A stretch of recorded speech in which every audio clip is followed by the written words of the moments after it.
záber je to riadny. Je to strmé, takže... Trať bola parádna, však sucho, slnečko, trošku svietilo. Dobre. Perfektné počasie, skvelá atmosféra, skvelí ľudia, skvelí pretekári hlavne.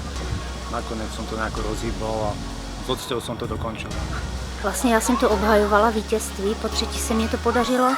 Navíc jsem stlačila svůj traťák, asi sice jenom o 15 sekund, ale podařilo se.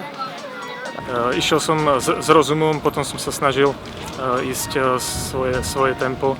Podal som v podstate svoj dnes maximálny výkon, takže som spokojný. Hlavne som zdravý, môžem športovať, behať, tešiť sa zo života.